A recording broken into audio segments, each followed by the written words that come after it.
Hello,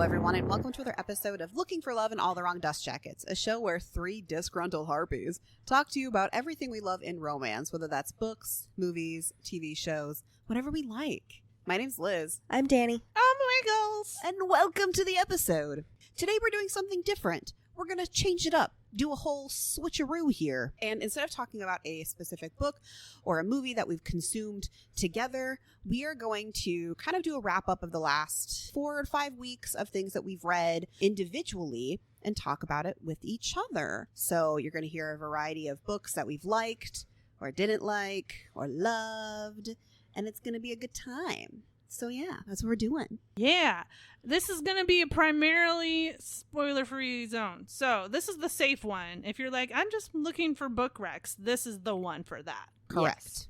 Not our other shit. That is spoilers all day, every day. Watch out.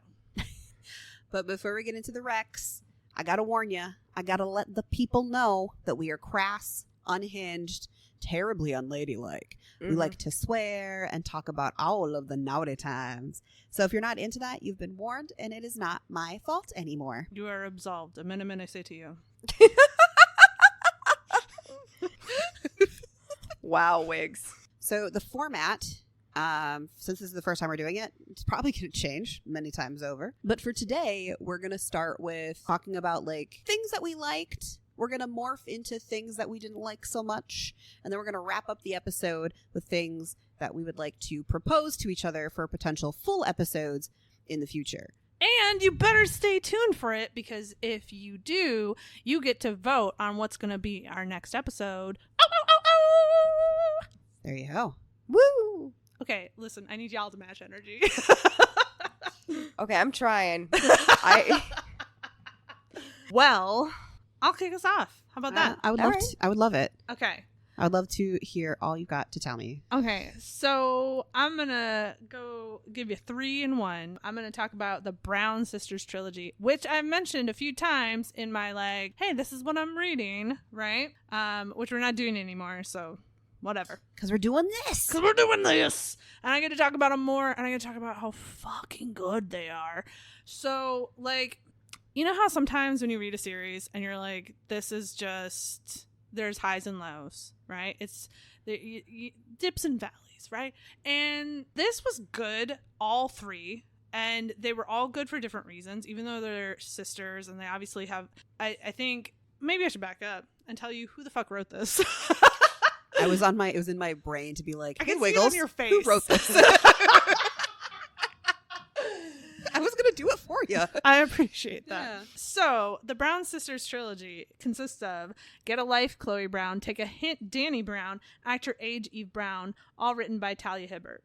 She has other ones that I am very much looking forward to. The Roommate Problem or Roommate Equation, I can't remember. I think it's Roommate Problem. Looks really fucking good. So, I'm looking forward to that. I will say the series overall, 4.5. Each book broken down, Get a Life, Chloe Brown, 5 stars.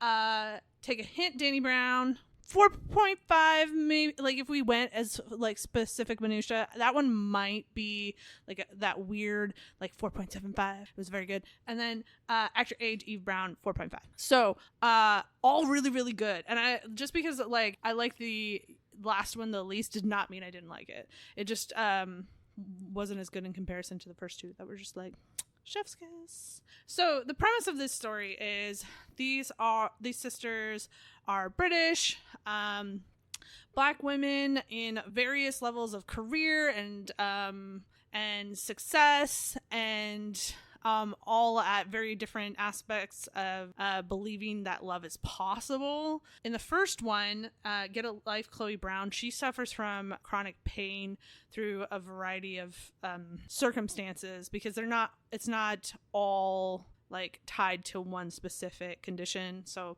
but most of it is. And so she's kind of become really insular and almost hermit-like, outwardly very rude as a result. And her, not landlord, but maintenance guy kind of throws a monkey wrench into this like hermit lifestyle and becomes very good for her. Very good. And then in Take a Hint, Dani Brown, she is a consummate professional. She is in academia. She is always striving harder, farther than everybody else. And to the point that her inevitable burnout is so clear from page like 2 or 3. You're like, ooh, girl, you are in trouble. And she ends up meeting this really great guy who works security that used to be a professional rugby player. So, you know, he's jacked. And they start a fake dating relationship. So if you like that, you would love Dani Brown. And then in Act Your Age, Eve Brown, she is in many ways the quote unquote family screw up. She's not, but she tries things and moves on, and she tries things and moves on. And so she hasn't successfully sunk her teeth into anything. And so because she has 2 very successful older sisters, she gets stuck with the like black sheep mantra kind of thing. And so she's also the type of person that sort of charms her way through life and charms her way into this job where she is a cook at a B&B and has yet seemingly no resume-based cooking experience, and falls in love with this hugely type A guy who has major anxiety issues. And she's like, she is the Fruit Loops to his Cheerios. Let me put it that way. Okay? And it's a good time. So for your reading selection, I recommend this. Absolutely. It was a really good time. If you listen to the audiobooks, I can't think of her name off the top of my head, which makes me feel really stupid, but the actress who plays Lady Danbury in Bridgerton voices the first one, and well, she's one of the voices in the first one, and she does an amazing job. And the other ones have really great voice actors as well. It's just that one was extra fun. Right. These are like humorous, right? Like they're not so funny, like shockingly funny. I do love a good funny romance novel. I love a rom-com, and we've read many rom-coms. I would say the humor in this is so much stronger than any other romance book I've ever read. Not to sound like I'm gonna blow this up because it's so good, like in that way it's so funny, but it's just, it does what you expect in movies that are funny, where like it brings things back around. Gotcha. It knows how comedy pacing works. It understands the rule of 3, right? Like it's really leaning into that comedy aspect of it. Perfect. Liz, I know you have more than me and more than Wiggles, so why don't you go next? Neat. Woo-hoo. I'll start off with the book that I just finished, which is not a romance. Ooh. I know. I'm going to have other things to actually talk about now. Ooh. I just finished Tress of the Emerald Sea by Brandon Sanderson, which is a YA fantasy, and it is 5 stars. It was so good. I just loved the story. So the premise of this book is kind of like the idea that the author talks about in his like in the pages at the end of the book is, what if in Princess Bride Buttercup went after Wesley instead of just assuming he died? Say less. I'm so I would fucking love that. So yeah, the premise of it is Tress is this kind of just like average girl, and she's like, okay, I live my life. She's a peasant, but she falls in love with the Duke's son, and the Duke takes his son out to go find a bride. And the Duke is like, the Duke's son Charlie is like, don't worry, Tress. I'm going to be the most boring person all these women have ever met, so nobody wants to marry me, so I can come home to you. But the king and the duke figure out, like, catch on, and so they send him off to essentially die by the hands of the sorceress, which is the big bad evil guy. And so Tress is like, okay, I don't want to leave my home, but I have to. So she ends up somehow on these on this pirate ship at sea and has to learn how to be a pirate. And it's the entire book is narrated by this like absolutely insane character who is both in the book, like as a character you see, and the narrator, and it is so like whimsical and ridiculous, and I love it. The magic system is super fun and unique, and if you just want kind of, it falls under cozy fantasy a lot, but like I don't think it's cozy fantasy because for Tress it's like these are huge stakes. She's literally gonna die at sea, but it's a cozy read. Like you'll just love it. And it's I had such a good time. It sounds good. It Yeah, does it's really sound good. I think I would really enjoy that book. Yeah. I've been meaning to start like diving into Brandon Sanderson for a long time. But I'm also at a point where because I've been reading these chonky fantasy books with George R.R. Martin and Prior to the Orange Tree and like stuff like that, I'm sort of like, oh, that I want to go there. But that one doesn't sound like it would be like that difficult. It's not. I think I read it in like 4 days. Because it is technically YA, so the writing style is like a little bit lighter compared to his other books, because he has books that are like 1,000 pages, like classic like fantasy. But this book is it was so delightful. It's one of those books, one of those things, and I'm starting to rearrange how I think about 5-star books in my head. Is while like even if there are some things that other people say they don't like about it, and I can like maybe even kind of agree with some of them, I'm just like, just because it has like 1 or 2 things that I think could have been different does not mean I didn't absolutely love the fuck out of a book. And so this was a quick 5 stars. I think I was a third into the book and I was like, this will be a 5-star book already. So I loved it. I think you got to go again. Oh, cool. I can go again. Yeah. You're going to have to. The list you claim you brought to the table, you got to. Another book, to completely flip it, another book I read, which I've been reading this series so many times, right? And I've talked about it a lot, is A Soul to Revive by Opal Rain, which is the 5th book in the Duskwalker series. This one I gave 4.5 stars because it is, I just love the series. I was gonna say, you do love you some I just love Duskwalkers. it. You do. Yeah, and I can't get away from it. Even though this Duskwalker, Ingram, who is one of the twins, I don't know if they showed up in the first book or not. I don't think so. Okay. He, like, there's a lot of tragedy in this book. Like, this book starts out sad. And there's a lot of like approaching really tough topics from like the MMC Emery, but it's an adventure of a Duskwalker and a demon slayer who are both running away together, kind of, but not like in a romantic way, but like in a, we're gonna go on this quest together and then kind of fall for each other over time. It's really hard when you're on book 5 to describe any of the plot, because you're like, I can't tell you anything about the world at all anymore. How many are in the series right now? 6. 6. So you got 1 more. No, there's 7. I have 2 more. Ooh. I know. And then I have to reread them again. Yeah. Oh, but you should listen to our episode on A Soul to Keep, which is the first book in the series, which I loved and Danny loved and Wiggles didn't. Because we can't all be happy. Listen. Sometimes we're not, and that's fine. Sometimes we don't agree, and that's fine.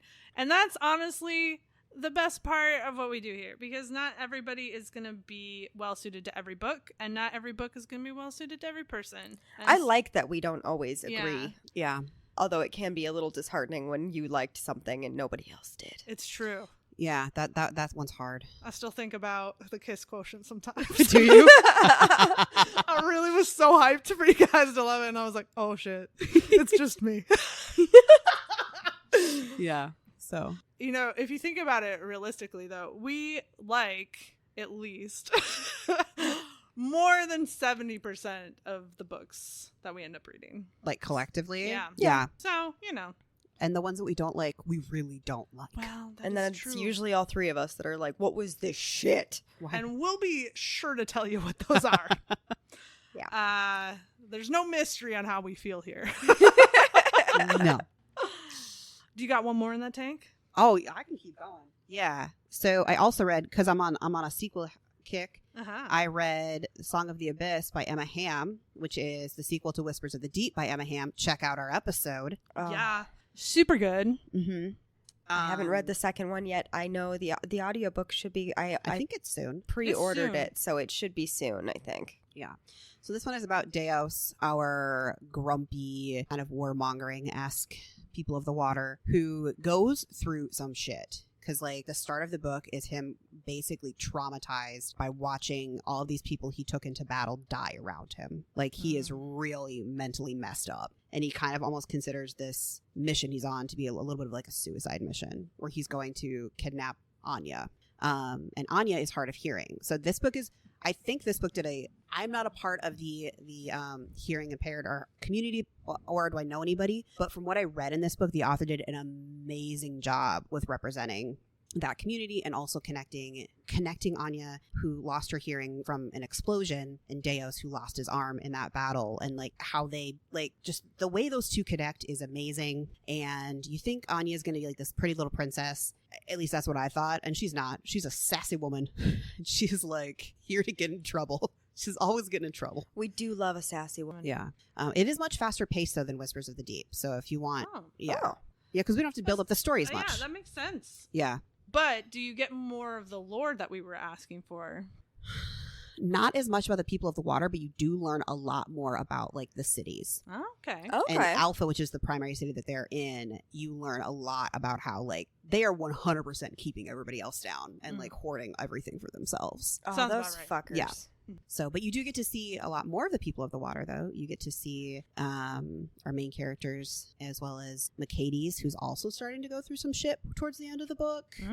So I would read it. What did I rate it? Let me remember. What did you rate? My phone turned off with all my notes. Super rude. I gave it 4 stars, but like in reflection, maybe it was like a 4.25. You know, so it's good. I did 3. Can I pass it on now, or Yeah. don't we just keep going? Yeah. So I also am on a little bit of a next book in the series situation. And so I read Tentacles and Triathletes from the Muscles and Monsters series, the Leviathan Gym series, by Ashley Bennett. Now, you've read this one a couple times, right? No. Oh. I hadn't finished it, Oh, okay. so I finished it, which was dumb because I really only had like a half an hour left of it. But then because it'd been so long, I had to like start it over from the beginning because I didn't remember what happened anymore. I've been there. Yeah. But so this book is, so listen to our episode on the first one on Muscles and Monsters. Yeah.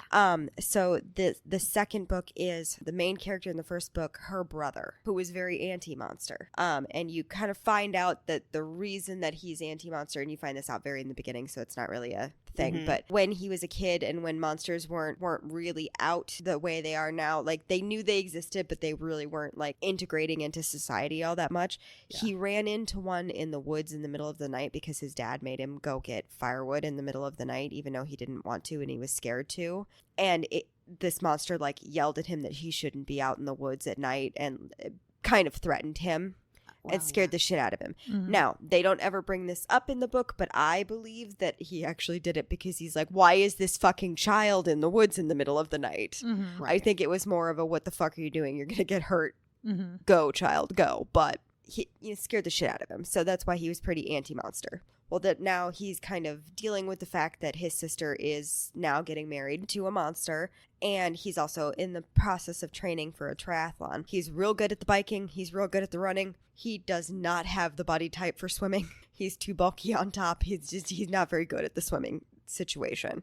And so he decides, okay, well, my new soon-to-be brother-in-law owns a gym. I'm going to go try to train the swimming portion. And he then meets Cyrus, who is a kraken. And is it like with all the monsters in Muscles and Monsters where Kraken form at all times? Correct. Cool. And so he walks around on, I believe, 6 legs. Like he just kind of like moves along like an octopus on the ground. And then he has 2 of his tentacles that come up and wrap around his arm. They're his mating tentacles. You just have those out in the world, huh? You just have those out in the world, which that is a moment where they point out because it like one reached out and touched him at one point, and he goes, "So wait, when you touched me the first day, you touched me with essentially your cock?"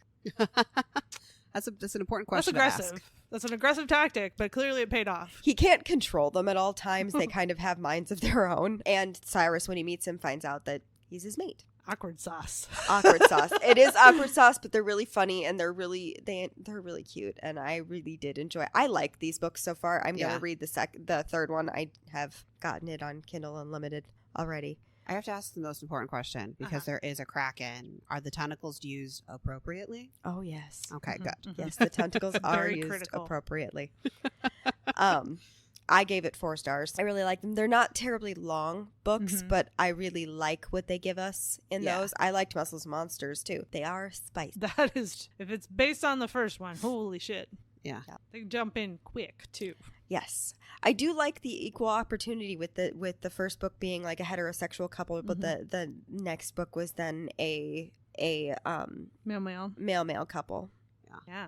Oh, me again. Yes. Okay. So I've also been on a classics kick. recently. And so what I have read most recently, and this, I've been really strong with the audiobooks, and now I'm like, I can't audiobook. I've started like 3 or 4 different audiobooks, and I just like, nope, I don't like this anymore. Overdid it. But before I overdid it, I started listening to the Audible version of Anne of Green Gables. Oh. Which is really fun because the cast is phenomenal, and it's done more like a radio play than it is like, it's still true to the book. Sure. But like there's background noise and like you hear when things break, and it's just really cool. And like I said, the cast, amazing. So they include Victor Garber, Catherine O'Hara. Oh, wow. And Sandra Oh as the narrator. Oh. It's so fucking good. And it's just a really good time. I've always meant to read Anne of Green Gables, but I never got around to it. So I'm kind of too old for it, which kind of sucks. Girl, you never do. It's true. How often do I listen to The Secret Garden? I don't want to admit that. It is really funny because she, like, one of the big factors of Anne, if you've ever read it or watched any of the series, is she's got a real big stick up her butt about people commenting on her red hair. And I'm like, I feel like you're taking it too far, ma'am. Like, it's not that big a deal. She does not like when people like call her carrots, refer to carrots in any way in reference to her. She's very sensitive about that, to the point that she's very rude. But it kind of falls in line with these stories that I like to call not quite a good little girl stories. So like there's like a Little Princess, Little Women, Secret Garden. And there's so many of these stories where it's girls who are just barely busting societal norms out of their very restrictive bubbles. And so it's fun. It's a good time. Like I said, the cast, phenomenal. And honestly, I am hoping that they have the other sequels done the same. I don't know if they will or not, but if they do, I will be all in on that. I will have to check that out. By the way, speaking of Anne of Green Gables, if you've seen the like old, I think it was like a Canadian miniseries, but that's where I got introduced to Anne of Green Gables. I don't know. So there's a moment where he calls her carrots, and she smashes a tablet over his head. That is like a slate over his head. And I've never laughed so hard as the moment I realized that she slashes his slate over his head, not her own. She didn't grab her little mini chalkboard to smash over his head. She grabbed his. Well, yeah. I'm not going to ruin my own shit. God, it makes me laugh every time. I'm like, you had thought about that one, honey. She's spicy. And she's that's spicy. What I like about her. Also, the quality that she has that maybe not every female character who fits into this trope has is this, like, she has this own mental world that is so specific to her, and the way that she prattles on about it, she's just like, I've decided that this lake is no longer going to be called whatever the heck you called it. It is now the Mystic Lake. Yes. Like that. And she's just like, I am going to make everything interesting, even if it's boring as shit, because I'm interesting. Did you know I'm interesting? Let me tell you a little bit more about me and my life. I find her amazing. I absolutely find her amazing for that reason too. The other example popped into my head, which is Laura Ingalls Wilder books. Oh. So for me, this Anne of Green Gables, I think like if I was just reading the book outright because I am too old for it, it would probably be like a 3.5, something like that. But the narration is so fucking good, it has to be a 4, because it just like, god damn, it's good. I'm going to have to get that. That'll be like a fall asleep to, I think. It's audiobook soothing. for me. It is soothing. Anyway. Liz, what you got in there?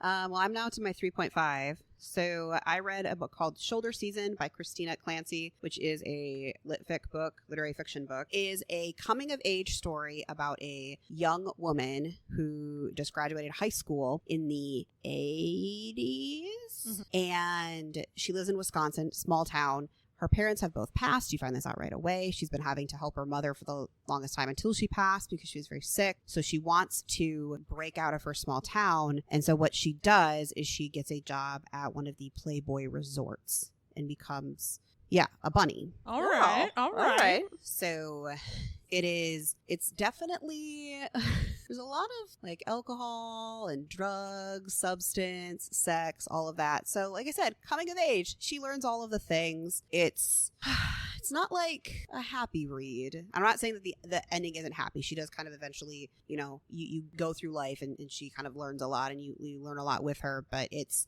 a pretty stressful read at points. And so I would have to kind of just like put the book down periodically and go, okay, I'm going to sit on that moment. Because it was not. Yeah. So, but she's 19 and she makes a lot of the choices that 19-year-olds make, right? Which, it is realistic. It's also frustrating as a 30-something-year-old to be like, stop it. Stop doing that thing. And they won't. They won't stop it. Yeah. Well, especially as like people, in this case, a woman who was very heavily sheltered and just like having exposure all of a sudden to like cocaine, for example. God damn. Yeah. Yeah. Yeah. Danny, I think we're back to you. Okay, so we're back to me. So I read the first book in the Four Horsemen series by Sarah Bailey, not to be confused with the one that Liz thought it was. Laura Tassler or something like that. Yes. I do need to put a big like trigger warning for these books. They are dark romance. There is dubious consent, all of this thing. There's also a bit of a enemies to lovers situation. It's confusing. It's also not a standalone book. So there is many things about this book that I still don't know because I haven't gotten to read the second book quite yet. They're all together, all 4 books, because in the Kindle Unlimited thing, all 4 books come together and it's over 1,000 pages. So it's a chunk. Basically, there are 4 men, they're businessmen, they are top of their field, real ruthless businessmen and everything. They're called the 4 Horsemen. But they have been looking for their 5th person, who was somebody that they grew up with, was this girl that they grew up with and everything. And she had some sort of accident. I still don't know what it is. They have not told me yet. I know that there is scarring and that she has amnesia. That's all. I still don't know what happened. Okay. So they grew up with her. They were really good friends. They were like the besties. They did all the stupid shit together. Something happened. She ended up with amnesia. Her parents took her away and now she's come back and they've hired her at the company. She still doesn't remember who they are, except for that apparently her parents are also plotting against these men because they kind of sent her in as a sleeper agent to try to take them down. She doesn't know that she knows them. This is complicated. It is. It's very complicated. It's very cloak and dagger. There's a little bit of an enemies to lovers situation. She doesn't like love her parents by any means either because they've kept her trapped for like 10 years. Because the accident happened when she was 16. And so she doesn't remember anything from the first 16 years of her life. And she's 26 now. And they've like kept her sequestered in their like. So is it also kind of a mystery too? Like you're trying to figure it out? Yeah. Cool. And so the first book is called Carnage. I really liked it. Wiggles, you would not. But I gave it a 4-star. It's really good. I like the things that can have me questioning what's actually happening and what this, that, and the other thing. And the nice thing too is because it is dual POV.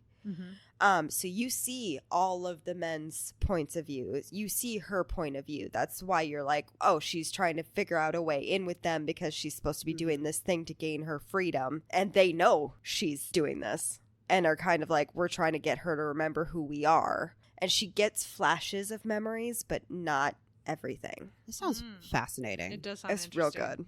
But apparently you won't like it. I won't like it. You won't. It's dark wigs. I don't think you'd like it. I could like dark things, maybe. This goes back to I didn't think it was gonna be me, the pearl clutcher. Okay. I will say this. I loved Butcher and Blackbird and Leather and Lark. So it just has to be the right kind of dark. Yes, these aren't dark in the same way Butcher and Blackbird and Leather and Lark are. Yeah, to be fair, those are dark in the sense that there are 2 dark people. That's what I like. Who are finding each other in their darkness. I like my baddies getting with their baddies. You know? This ain't that. Yeah, anyway. All right. Are we back to me? Yeah. Ooh. Okay.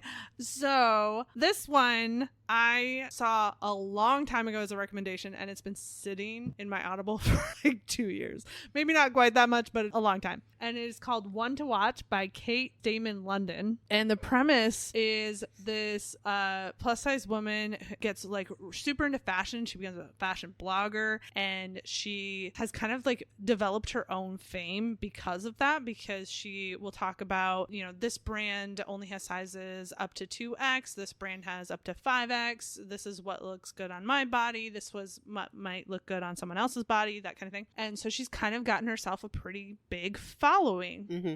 And she has also got the terminally ill circumstance of having a guy who is hot and cold and wants her but doesn't want her because she's plus size. Society tells him he shouldn't want her, and that awful, like, never ever going to get out of this cycle circumstance. Yeah. And that's where we meet her at the beginning of the book. From there, she has a super awkward and awful interaction with him, proceeds to get rip-roaring drunk in the aftermath of some of that, and is watching essentially the equivalent of The Bachelor, and decides that she's going to take to Twitter and tweet all of her thoughts about the fact that they are too afraid to ever include a plus-size person on the show. So naturally, after a shakeup on the show where key producers have been fired and there is a brand new producer in charge of everything who has been claimed by TMZ to be the more rational, logical one of the group, she reaches out to our main character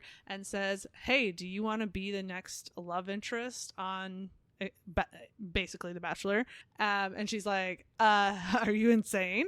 And enough convincing happens that she finds herself face to face with 20 men vying for her attention. And oh my. Yeah, and it's I will say that if you're like really struggling with processing fat phobia and things like this is going to be a hard read. It's not, there's a lot of internal monologue happening with her that is completely valid, but not easy to sort of process if you've felt those feelings yourself, you know? Fair enough. But it's just a really good look at what we think as a society, how people don't understand the way that plus size people get treated differently if you've never been plus size. There's a really great moment that stuck out to me so strongly where, because one of the things that you find out early on, this isn't really a spoiler, but I guess a minor spoiler, is when the producer comes to her to set up her being the next star of the show, she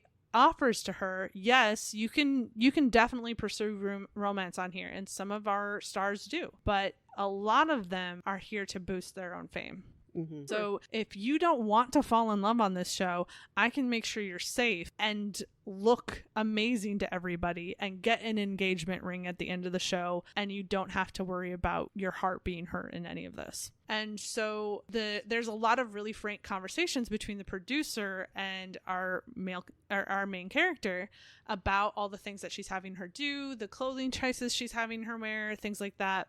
And the one that stuck out to me the strongest was she's kind of in a fight with her at one point because she's like, it's insane to me that you don't understand that you cannot just put me in place of your typical skinny woman on this show.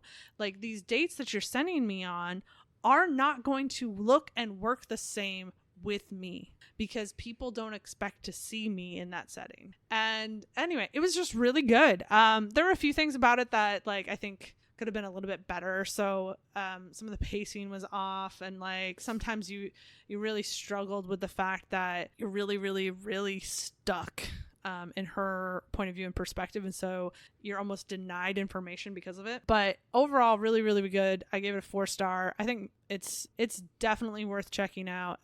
If it is a romance, but I think it's saying more and it would fall more in line with like chick lit than romance. What was the book again? One to Watch by Kate Stayman London. That sounds really interesting. It was. I might have to check it out. It was really interesting and refreshing as something kind of different to check out. Yeah. All right. It's time to turn the tables. It's time to talk about the ones that we didn't like so much. The ones that were fails, if you will. So, see, the one I have left is not really a fail for me. It's just not as... I mean, that's cool, too. Yeah, I have a couple that are like mid, and then I have a couple that are like, whoa, these did not go well. Why don't you tell me about one of the mid ones? Okay, so one that just kind of like didn't hit, but it was fine, was The Au Pair Affair by Tessa Bailey. I I'm typically a Tessa Bailey fan, but lately she just has not been hitting. And this is a contemporary sports romance where Burgess is this professional hockey player, and he is kind of towards the end of his career, and he has a tween daughter. I think she's like 12, and he's divorced. So he needs somebody to help him take care of his daughter because he is a hockey player on the road. And so he hires this woman who is best friends with his best friend's fiance, and to be his au pair, his live-in au pair. While she is going to college, she can still watch the 12-year-old. She's 12-year-old. She doesn't need all the attention in the world, but she needs some. Yeah. And so, of course, these two have an insta-lust, and they're like, we can't, but we want to, but we shouldn't. But I only gave it like a 3 because it just, like, there was no, it didn't, the couple didn't have the chemistry to really pull off the story. You know? Sometimes it doesn't hit. Yeah. And that's okay. Because maybe it hits for someone. And it's not that the characters were individually bad. It's just I didn't understand, like, their romance. It didn't work. There was no connection. Gotcha. So it was just in the middle. Also, I listened to the audiobook, and I didn't really like the narrator. Oh, I don't like that. Yeah. It makes a big difference. It really does make a big difference. And I'm super bummed because now I'm listening to a different audiobook that I do really like the book of, but she is one of the narrators because it's got a male and a female narrator. And so the female, she comes, and I'm like, okay, your voice is fine. And the male narrator comes on, and I'm like, yes, he's back. Yay! Oh, that's so disappointing. Yeah. It can happen the other way too, where like you Yeah. guys have really not liked the pacing of a book or something, but I listened to the audiobook, and because the audiobook narrator was good, I didn't notice the pacing issues. Yeah. Well, and it comes back to the way that you interpret a text has everything to do with how that text is then appreciated by others. And so I think that audiobook narrators probably aren't paid enough. Oh, yeah. Hells yeah, Because they're out there doing, like, sometimes with some of these, like, base books that they're starting with, they're doing the Lord's work, okay? They're just like, I will raise you up not only in quality. Well, and in some of the, like, beginning books, you know, like, they don't really have a production company. They're doing a lot of their own edits and shit. Yeah. Yeah. Yeah. So the last one that I have for my contribution, sorry, I That's am okay. a slow reader, and we're aware of this. You're all good. That's not a problem. Because we did Greyback Bad Bear, I was like, I want to read the second one now. So I read the Greyback Alpha Bear, which I had read before, but it had been a really long time. It's by T.S. Joyce. And it's like a 3. It is. I like it just fine and everything. Basically, the premise is that one of the bombshells from the previous book, Gia, comes back because her and the alpha of their little pack had a one-night stand and the condom broke, and she is pregnant. Yikes. So it's not a surprise or a pregnancy, which I don't like that trope, but you know right away. It's Yeah, like you know immediately right that away is that the she's plot. like, well, shit. Yeah. I will say it did answer a question that we had while we were recording the first book, is why did they make Willa come on the trip? And the answer is because Gia refused to go on the trip unless Willa was invited. Oh. Yeah. So I read that book as well, and it does paint Gia in a very different light than the other bombshells. Yeah. She basically was their punching bag after Willa. Yeah. A little bit of a Jacqueline situation. And they are being real mean to her now that Kind she's of pregnant. Probably need to get cooter punched. Yep. Not the pregnant lady. No. No. Don't do that to pregnant ladies. Also, there's a very much a hell yeah girl power moment because Creed reacts badly. Shocker. Shocker. The Now, leader of the Bad Bears reacts badly. Oh boy. he comes around fairly quickly, but he reacts badly at first, and Willa's response is, well, fuck that shit. What kind of trailer do you want? Yeah. She just like gets her a trailer Mm-hmm. and like parks it in the place. She's like, nope, we're not doing this. He doesn't want to be your baby daddy. I'll be your baby daddy. I don't give a shit. Come on. I'm gonna use that later on. I don't know how or when, but I'll be your baby daddy. Also, there. My When you do, favorite you please joke have in to the tell me. entire Yeah. series, I think, is because you get to see more of Willa and Matt being cute. And Matt's much more comfortable by the time the second book has happened. Mm-hmm. And so he's standing out there with his shirt off. You know, he's all scarred to shit. And Gia looks at him and she goes, what happened to you? And Willa just is like eating something, is like, Matt cut himself shaving. He's like, good one, nerd. I love it so much. But it's not like a fabulous book, but it's a cute. Mm-hmm. cutesy things. Well, I had a couple disappointments, and the first one I have may be attributed a little bit to the audiobook presentation of it, but I don't think that can take all the credit for it. I will say some women audiobook narrators, when they go to do the male voice, it ain't it. And this was one of those. It was one of those where I was like, I really just wish you would talk in your normal voice, honestly, rather than try to be like, I'm a man. I just there trying to make fun of it sounded better than what she was doing. So I don't. Anyway. So this book is The Black Lily by Juliet Cross, which I was super fucking psyched for, right? So Juliet Cross, if you haven't heard us talk about it enough already, is the author of the Stay a Spell series, which I really love, and then I made Liz really get up on. And so I'll get there eventually. Sorry. You will, because audiobook daddy. And also the woman who narrates that book, that series, she does a great job. She does. Also with the male voices. Sometimes Yes. I'm like, audiobook daddy, hold up. Clearly, Julia Cross upgraded from this one. But I also do think there's an aspect of it now where I've gotten spoiled having dual narrators. Yes. Yeah. And I'm disappointed anytime I don't. So there's that factor to contend with. But the premise of the book sounded so fucking good. So the idea is essentially if you cross sort of an older world, but unreally defined how old that world is. And you cross that with the Scarlet Pimpernel, and then you cross that with vampires, and you make the Scarlet Pimpernel a woman. And you're like, oh shit, this could be really good. And the premise is really good. And even the plot of the story is really good. But, and here's the huge but, you can tell how much she has improved as an author. Because the word choices she had, the dialogue, the interactions that she builds up are so clunky in comparison. And so it was just really disappointing. I think if I had read that one first, I would have been less disappointed, but unfortunately I read her series that was really well thought out, had way less of those issues, and so I was not ready to go backwards. So yeah, that was my disappointment. What you got, Liz? I have a disappointment from my world as well. I read Forewarned by Chantel Fernando, which is this short little fated mates fantasy series. I was like, okay, sometimes you love a little short hit. You just want a little 200-page book, call it a day. I gave it 1.5 stars. And honestly, that's generous. I would have DNF'd it if it wasn't so short. Oh. The premise is Astrid, our female main character, has this seer power. And not everybody in the world has powers. It's this mix of humans and fae, but then there's some mixed raced people. And being a seer is one of the most sought after gifts or powers, but she's been hiding because she doesn't want to essentially be used. Mm-hmm. And so she is kind of in this smuggly, roguish lifestyle with her best friend. And unfortunately, while they're in the city, one day she connects with her fated mate, who happens to be the prince, who's Shadow Daddy, Prince Boy. Gotcha. Yeah. The issue here is I swear to God, this plot and these characters are a copy from the Ties That Bind series by Jay Bree. It's just fantasy instead of contemporary.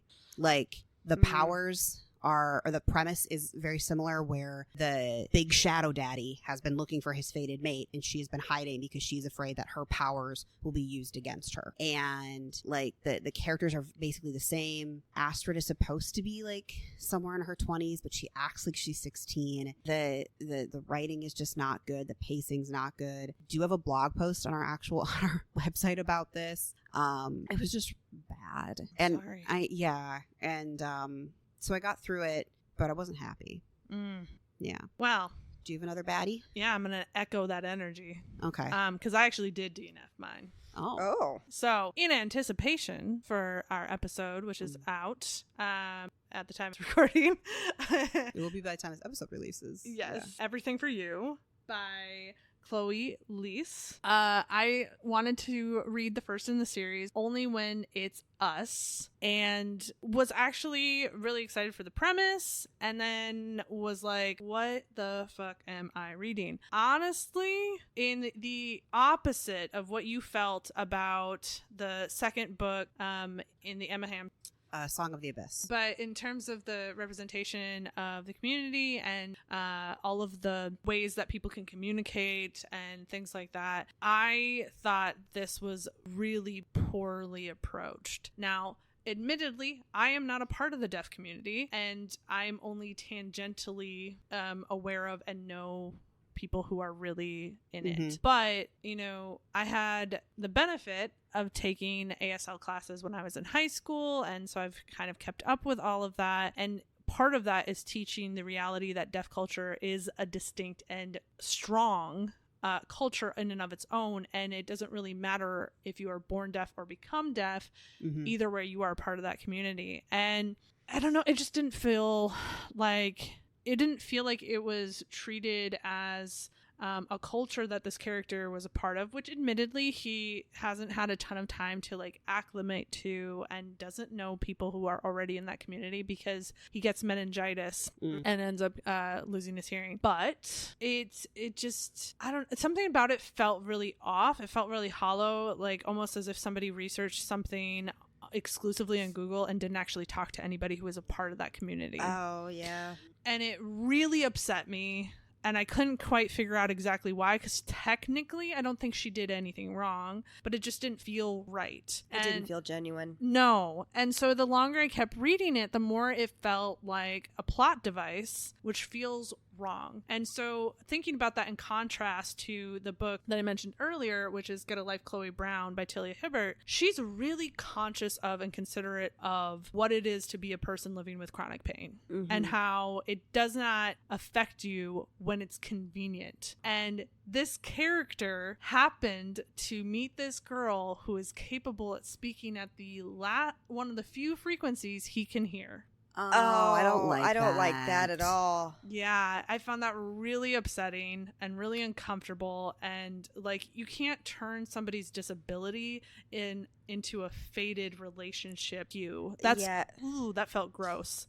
Well, one of the things I liked about Song of the Abyss by Emma Ham is the characters like leaned into the things that they're missing. And there's a big conversation between Deos and Anya about like, am I missing something? Am I like broken or whatever? And they have to work through that both individually and together. And at one point, and this isn't really a spoiler, it's just kind of a minor thing that happens in the book, but it really felt so powerful, is Deos learns sign language with one arm just so he can talk to her. Right. And it's like, which was so cute. Oh, my grumpy boy. Yeah. You love a good grumpy. I do. Well, and the other thing about it is she kept using it as a way to deliver tropes. So like another one is the miscommunication trope, where for some reason nobody is just communicating that he can't hear you, including him. So she's just thinking he's being an asshole, ignoring her. Oh. Yeah, I don't like that. I don't like that. Yeah, and so I kind of came in hot talking about how I wasn't a big fan of this author when I started talking about Everything for You. And I don't know if my opinion of Everything for You would have been as strong had I not read this first. But it just, once you see that someone has a pattern, it's really hard to unsee it. And I was like, okay, but are you doing these things that you're doing because that's what the character would do? Or are you just using their identity as a plot device? And I really don't like that if you're just using it as a plot device, because that is a factor for their lives independent of anything happening in the plot. Anyway, so I won't be reading any more of her books, very likely. It just really put a bad taste in my mouth, which is how you know you did it real bad. Yeah. So this was a 1 because I DNF'd it, so I don't have anything else. But that's my bad ones. I don't got no more bad ones. I just have my recommendation. I have one bad one. Oh, hit me. Yeah, I've got to sit in this a little bit longer. Let's stew in the shit. It was a pretty massive disappointment because it was The Proposal by Jasmine Guillory. And you're a big fan of hers, right? No, I'd only ever read The Wedding Date Oh, before. okay. And I remember liking The Wedding Date. I felt like it dragged a little bit, like in the second half of the book, but I remember liking the first half quite a bit. But granted, I read that before we did the podcast, and I think I was a lot more generous with books back then. I mean, we've all changed since starting this podcast. Absolutely. So that I gave it 1.5, though to be honest, I would have DNF'd it if I didn't physically own the book. And as a good Midwesterner, I gotta get my money. I can't waste that. So the premise of it is Nick is she's a writer, and she is at a Dodgers game, I believe, with her boyfriend of like 5 months that she's actually been thinking about breaking up with, and he proposes to her on the Jumbotron, and she's like, what the fuck, no. And that is my nightmare. So he freaks out and like storms out with his friends, and Carlos and his sister, who are just at the game, kind of go and rescue her because like all of a sudden like a camera crew and stuff are trying to like get all of this from her, because of course it would be a big moment that you would want to be like, look at this thing that happened. So Nick and Carlos develop a relationship over time just because they do shit together. That's really all it is. Here's the problem with the book. The pacing is atrocious. There are no scenes that bring you in. It feels like somebody who wrote a manuscript, first draft, and instead of going, okay, I've written the first draft, let's really flesh it out, let's add pieces to it, let's develop it, went, nope, I'm just going to send that first draft to my copy editor and make sure there are no typos and call it a day. Like it has that vibe of like, you really should have taken more time on these scenes. We're moving from point A to B to C to D like way too fast, and I do not care. The characters have no chemistry. They don't even have much of a personality. Yuck. It just didn't work at all. And it was a massive disappointment from a book that literally has the stamp of Reese Witherspoon's book club on it. In this instance, I would usually say that's probably the end of it for this author for me, except I own 2 more of her books. So I don't know. People improve though, so people do improve. It's true. And was this one of her earlier work? I don't know the answer to that question. All right. Well, now we get the fun part. Okay, so if you made it this far, we are going to try something new because we want to hear from you and we want to do books that you want to hear about. So we all have a book that we would like to throw into the ring. One book? Just one? You only get to do one. You should have told me that earlier. I have 3 that I saved for this section. Listen, you told me the rules and I followed them. You didn't say that there was a cap on number of books. Maybe you should have. Maybe I should have. Sometimes we make mistakes. Okay. Well, I guess this time Liz is throwing 3 into the ring. I don't have to. I would have said them earlier. May the odds be ever in our favor. I would have said them earlier had I known. No. It's fine. These were the rules. No, it's fine. Rules is rules. Well, we better start with you then. Hooray. So my suggestions are going to be a little different. Not that the books are different, but like how I'm suggesting them is different. Okay. So the first book that I read that I really liked was The Reason I Married Him by Meghan Quinn. This is my first. Don't write that down. That's not actually the book I'm recommending. That's why I said it's going to be different. Just follow me here. Okay. Follow the thread. I'm following. Okay, so the book I'm recommending is not The Reason I Married Him by Meghan Quinn, but that is the book I read. But it is the second book in the Almond Bay series. I just didn't know that when I read it because I got it through the library. But this is my first time reading a Meghan Quinn book, and I really liked this book. It is a marriage of convenience, fake dating plot. One of the things that I loved about it, it is 524 pages, and for a contemporary romance, they usually don't get that long. And I think a lot of people didn't like that. I loved it because it actually built up the romance.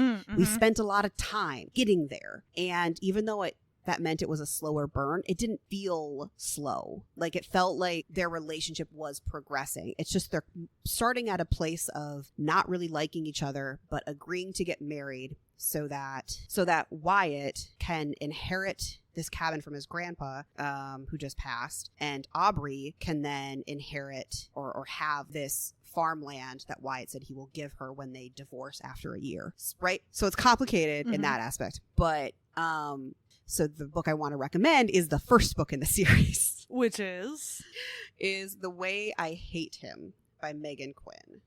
It is also long, over 500 pages, but the kind of idea of it is the male main character, who Hayes, who we meet in the second book, he left Almond Bay, the town that they're in, went off and became a famous musician, and has now come back home. And his ex-girlfriend, who's Aubrey's sister, they have this there's a bad breakup. And nobody likes each other. But for some reason, they end up back together. I don't really know because they didn't tell me in the second book how that happened. But I liked it, and I want to read it. All right. Yeah. All right. Cool. Danny? I want to offer up as a suggestion. It's one I have not read. That's okay. So this is one that I have a weird tendency to screenshot TikToks where I see things that I'm like, ooh, maybe that. So this is one that I had screenshot, and it's called Escaping the Friendzone. It's by Emily Antoinette. It is a Daddy Dom Minotaur romance. Okay. Didn't see that coming with that title.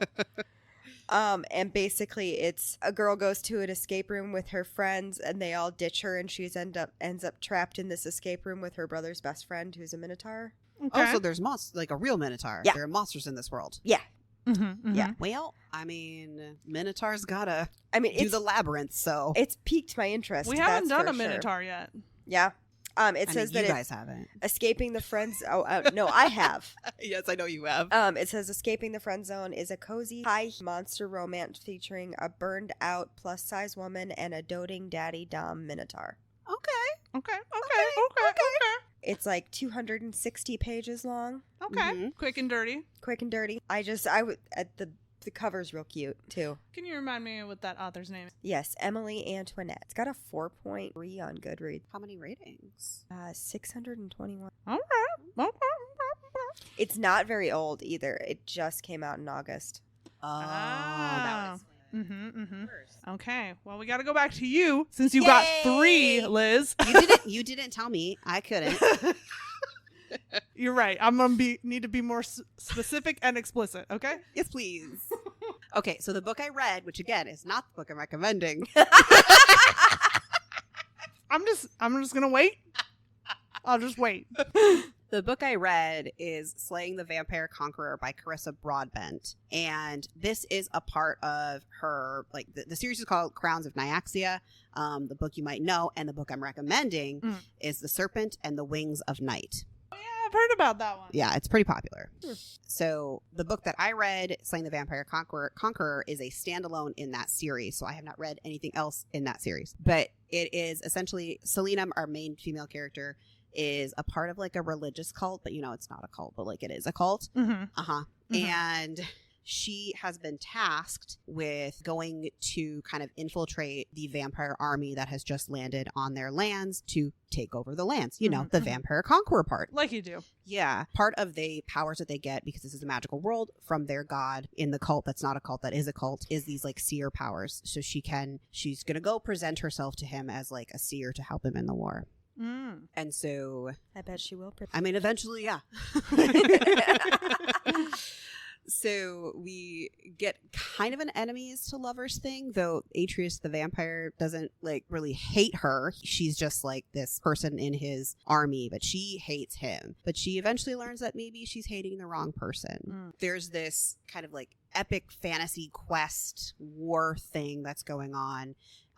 There's a little cloak and dagger with her and what she's trying to do to undermine the vampire army. And then there's these realizations that the vampire army is maybe not the bad guys. And maybe the leader is pretty hot, because he is.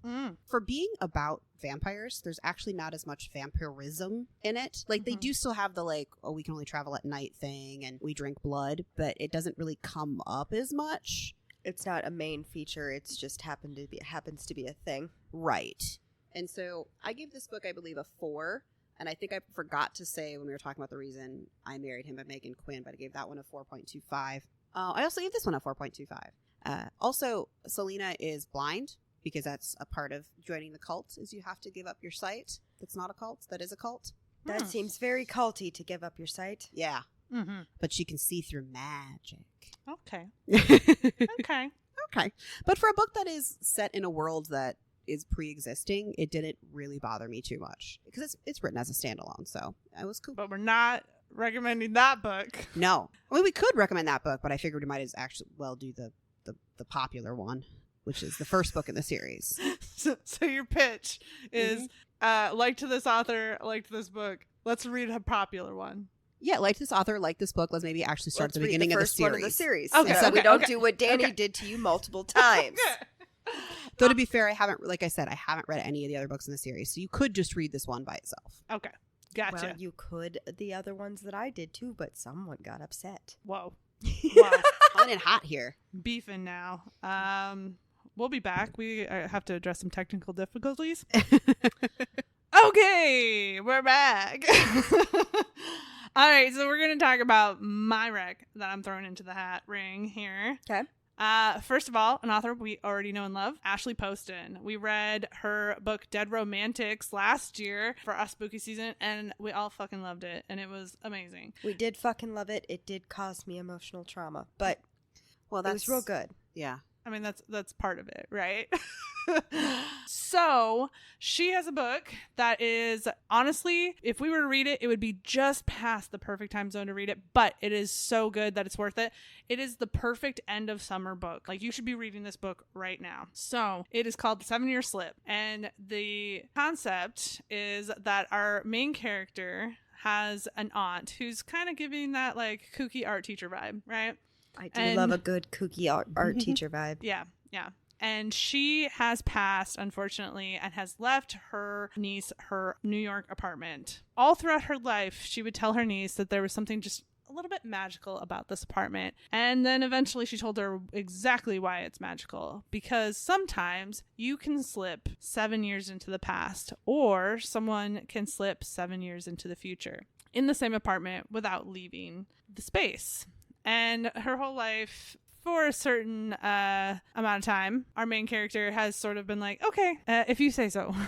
While she appreciates and loves so much about her aunt, they go on these amazing adventures together. They travel the world. She doesn't believe that this is real until, of course, she has fundamental proof that it is, when she finds herself 7 years in the past. And that, of course, is where she meets our sweet boy, our sweet little chef boy, who is so excited about the prospect of talking about food that he seduces her with food. And the way they talk about food, and you get hungry. I'll put that warning out there. But it's so good. I won't tell you anything else because I don't want to spoil even a moment of it. It's just so good. And so that's why I'm recommending it. It's exactly the flavor you would expect from Ashley Poston based on the Dead Romantics. Like, you can expect that there's going to be emotional heaviness with some of the choices that she makes and some of the character development that's happening. There's also lovely humor. There's really well developed plots and characters, and it's a beautiful environment that you kind of just want to sink in. And when I finished the book, I don't think I've ever done this before, I closed it and just like hugged it to my chest. Oh. So that's my rec. How many stars did you give that? 5 stars. All 5. 5. Okay, so I'm going to round us out with one that, had I known there would have been a limit, probably would have been the one I got kicked out.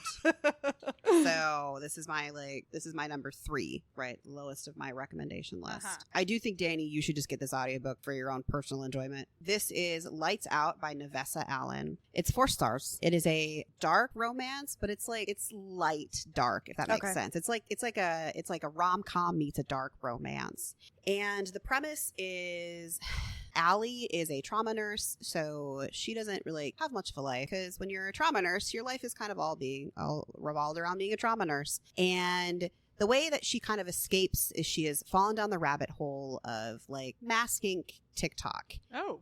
And one of the influencers that she follows pretty heavily, unbeknownst to her, is somebody she knows in real life. And so he learns that she has been like following him. And so he uses his platform, Josh, to kind of like reach out and be like, hey, Allie, I see you like my stuff. And the dark part about it is they kind of dubiously agree to him like breaking into her apartment for sexy times. Oh, okay. But the book progresses in a way that I really liked, where they each have their own like personal trauma and shit. And like the reason you find out very early that Josh likes to do these like mask thirst traps is because he's the son of a famous serial killer, and like he basically has to be a hermit and hide away because otherwise everybody goes, hey, your dad's that guy that killed a bunch of people. Fuck. Yeah. Fuck. And so the only way he can kind of like be out in society is to like do something like that. So the bonding between the two characters, it's not as good as Butcher and Blackbird, but it's kind of in that same concept of like we both have really dark shit, and our dark shit kind of like together we're gonna work on our problems. Yeah, I will say you kind of got me intrigued. the audiobook is very good. That was the whole reason I got it. It is another not dual audiobook, what's duet where they both talk. Yeah, All and that's right. spicy and nice. So it's more of like a fun one. And as I was reading it, I was like, I should tell Danny. I don't know, Wiggles, if maybe you'd be into it. I don't know. You kind of have to go into it knowing that there's like some dubiousness. And does Allie convince herself that some things are okay that probably aren't? Yes, but since you get Josh's point of view the entire time, you understand that he is in no way, shape, or form trying to hurt her. In fact, he's like so insanely protective of her. So see, and that'll bit like how the Four Horsemen is too, because you get both point of views. Like you're seeing that she's enjoying it and everything, but internally I'm still going, you should be rethinking this. But yeah, so much. Yeah. So that one's like that's like, maybe it's like an alternative recommendation or a loose recommendation, or maybe if you guys are into it, it's a recommendation. I don't know. It's really it's getting super popular right now, which I know does not indicate whether we should do something or not. But yeah, It doesn't matter because it's up to the fans. if anybody votes, Y'all are gonna vote, right? You wouldn't do this to me. You wouldn't just like leave me hanging after I like proudly proclaim that it's up to you, right? Right? Okay. That's what I thought. Okay, so here's the deal. If you are not already following us on the social medias, fix that. But otherwise, you will find that you can send us an email. You will find that you can send us an email at wrongdustjackets.com, and we will probably respond with, hey, I'm so excited to meet you. But we'll also take your vote. So there's that. And then if you don't want to do that, because that sounds like a lot of work, because email is a lot of work, you can go to TikTok and there will be a clearly pinned video that you can comment the book that you would like us to read on. Or you can go to Instagram where there will also be a post where you can comment your desired pick for our next read. Obviously, we will compile these all together and figure out whatever majority rules, and that will be our next book. Now, keep in mind, we record a little bit ahead, so it won't be like the next episode after this one. It will be a few down the line, but it will be coming up quick. So, Liz, you want to send us away? you literally just said all the things that I normally say. So, bye, y'all. Bye-bye.